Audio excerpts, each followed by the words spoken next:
What's up, guys? This is Storm Shadow here, bringing you Batman the Animated Series, episode 19 and 20. Yes, I skipped episode 19, and I already explained why in my last video. But anyway, these episodes are called Feet of Clay, and with a title like that, there's only one Batman movie Batman villain that could possibly star in it. Unless, of course, you don't know him like I did. But anyway, this episode revolves around the origins of one of Batman's lesser known baddies, up there with Firefly, Hugo Strange, and so forth. This episode revolves around Clayface. And first things off, I love the title screen of the episode. Comedy, the classic comedy overlapping tragedy mask with comedy having a crack on it. It's a nice little touch that I like. But anyway, this episode starts off in the day. Batman shows starting up in the day. I know it might seem a bit overreacting, but that daytime is so rare in this series. It's kind of kind of funny when it actually shows that daytime does exist. But anyway, this is actually if I recall correctly, this is actually the first appearance when we actually get to meet Lucius Fox, one of Bruce Wayne's most trusted employers at Wayne Enterprises, who people probably mostly know as Morgan Freeman in the Dark Knight series. Or the Christopher Nolan series. Anyway, he's off delivering some papers to Bruce Wayne, but it turns out to stop this guy named Roland Daggett, who we'll get to later. But it turns out that Bruce Wayne double-crossed him, and is planning to kill him with hired goons.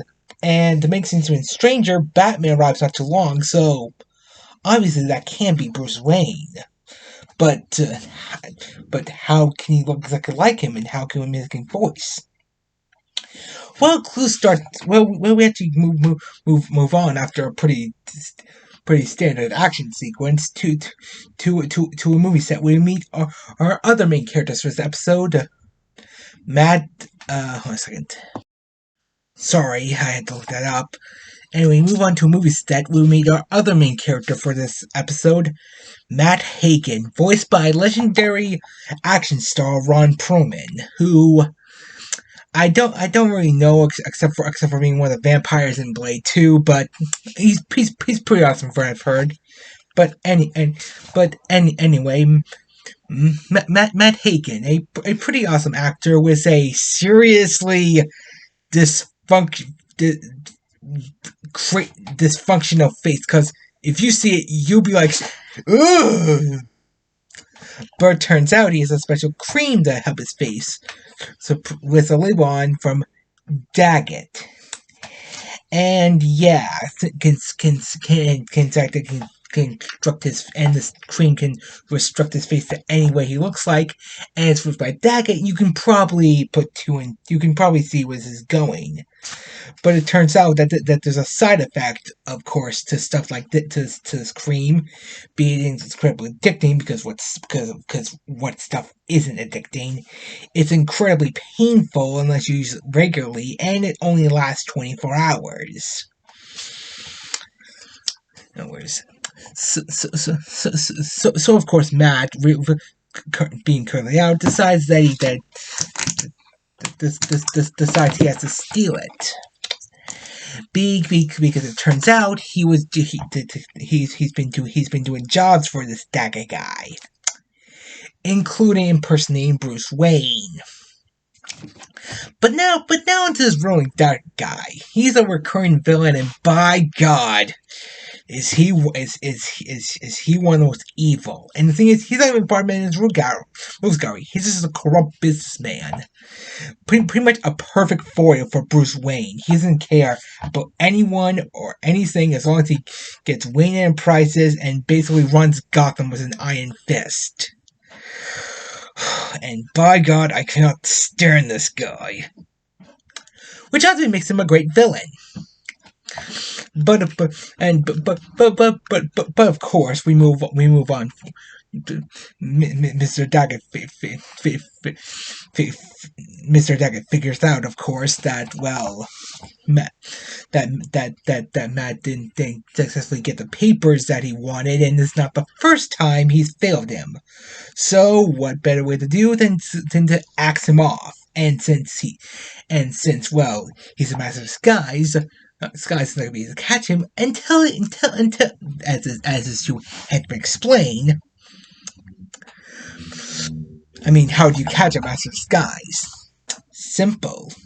You let him come to you, because he's gonna need that cream stuff when he runs out. But anyway, a Batman investigating. It's investigating, and I love this scene because he's trying to figure out a face he's seen because he's seen that jaw that he punched somewhere before, which makes perfect sense. I mean, Batman is the world's greatest detective, so of course he would memorize a chin of a jaw of some criminal. Heck, in one continuity, he figured out someone didn't have a tongue just by the way his fist bounced off their face. And speaking of the henchmen, well, I gotta give this episode credit for giving two henchmen that are kind of memorable. One being one having on headphones to listen to the police radios constantly, and one being germophobic. Not gonna doubt on you know what for obvious reasons. But anyway, as Bruce Wayne is sought for questioning, Batman is understandably angry, and this leads to one of the craziest goddamn interrogation scenes I have ever seen in any Batman. And that is saying a lot. Batman uses his Batwing to basically get one of those goons' cars, lifts it into the air, rips off the door, grabs a goon with a metal hook, and danks him 20 feet above the air, and threatens to drop him unless he tells him what he wants to know. You know, when people say Batman is an out-of-control vigilante, Bruce, you're not exactly making it hard to argue against that. But anyway, I skipped a part. But anyway, before that, Matt tries to get the stuff in. Of course, they catch up to him, and of course, instead of doing the smart thing and shooting him in the head, they decide to instead pour that liquid face cream stuff down his throat. Jesus! Okay, yeah, I forgot to mention this episode is pretty damn dark. Yeah, I mean, all you see is the shadow, but jeez, but seriously, the shadow and the scream and the music is all you need. And of course, we end with Bruce Wayne getting arrested because he tried to talk to Fox, and we get a glimpse of what happens of what happened to Daggett. I mean Matt. Sorry, yeah, what happened to Matt? Which leads us to part 2. Bruce Wayne getting out of jail. Of course, because he's Bruce Wayne. He has the best lawyers in the world. But he's probably still under investigation. And speaking of investigating, that's what Batman exactly does. Meanwhile, we see exactly what happened to Matt. And I gotta say, I love the design of Clayface in that episode. Sort of bulky, but also liquid in parts and crumbled up, and it's amazing. But we find out what happened to him. After an accident, which I'm gonna just assume is a car accident because that seems to be the main thing, Daggett approached him and gave him some experimental cream that would take plastic surgeons years to fix his face, in exchange for doing illegal jobs. And the episode does a great job of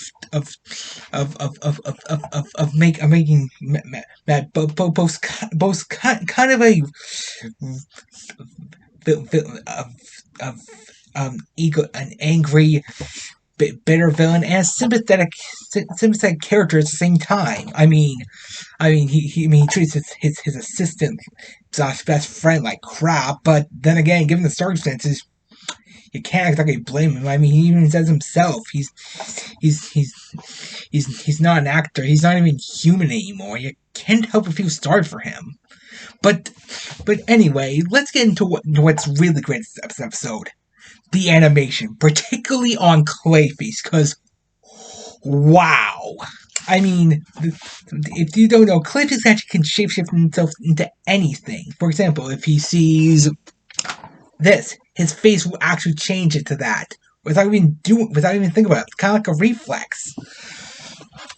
Not only that, he can have clothes, sunglasses, hats, grow facial hair, shape his hands into maces, crab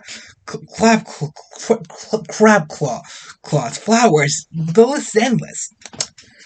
But of course, there's a downside, as Clayface himself said. It takes a lot, kind of like Spider-Man muscle, which I'm not sure if which kind of makes sense. After all, it seems that the cream seems to devote every single cell in his body. So of course, it would take the brain more power to keep all that to keep all your every part of your body the way you want it. At least that's my theory. But anyway, the action scenes that come out of this are amazing. When Batman and Clayface first fight, it's absolutely crazy. Was Batman barely able to keep up, but it turns out there's a downside to all this shape-shifting. It takes a lot out of him. So anyway, Bruce Wayne eventually figures out that Clayface and Matt are the same person, and of course Matt being one, and Matt with some also closing on his part figures out a way to get revenge on Daggett. But before we get into how Matt gets revenge, I want to talk about something really funny, where Batman sneaks into the building where it's called Showtime or something with Summer Gleason, and Batman sneaks in the building disguised as a janitor. And no, not Bruce Wayne. Batman himself. It's literally Batman in a batsuit with a janitor clothes and a janitor hat on.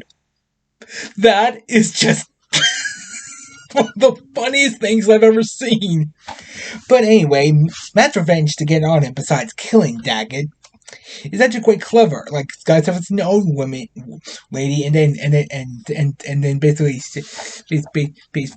showing what happens when an overdose of the new you, or whatever that cream is called does. And of course, I do like how Batman also tries to approach Clayface as Matt, even showing him his past movies on the TV screen, like helping find a cure.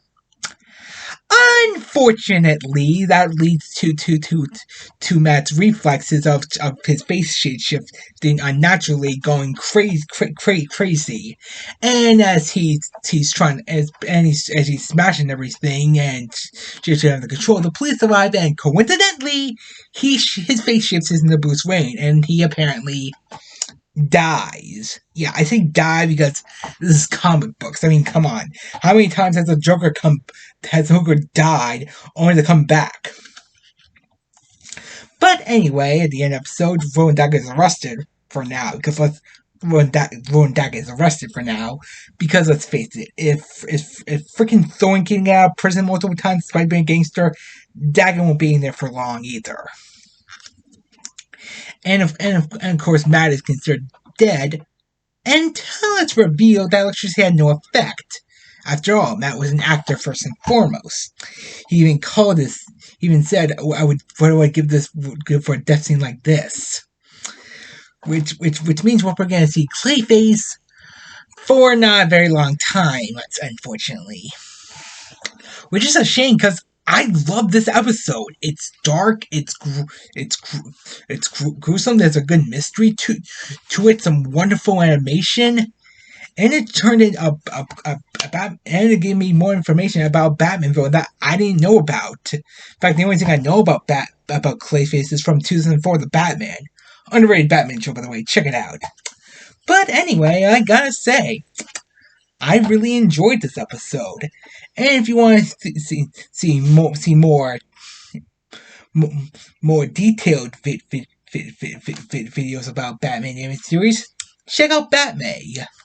Yeah, like Bat-May, and you can check any episodes you want. In fact, they're currently doing some episodes right now because it's currently the month of May. But anyway, this has been Storm Shadow. See you guys next. Oh, wait, forgot to give the episode ranking. 9 out of 10. See you guys next one.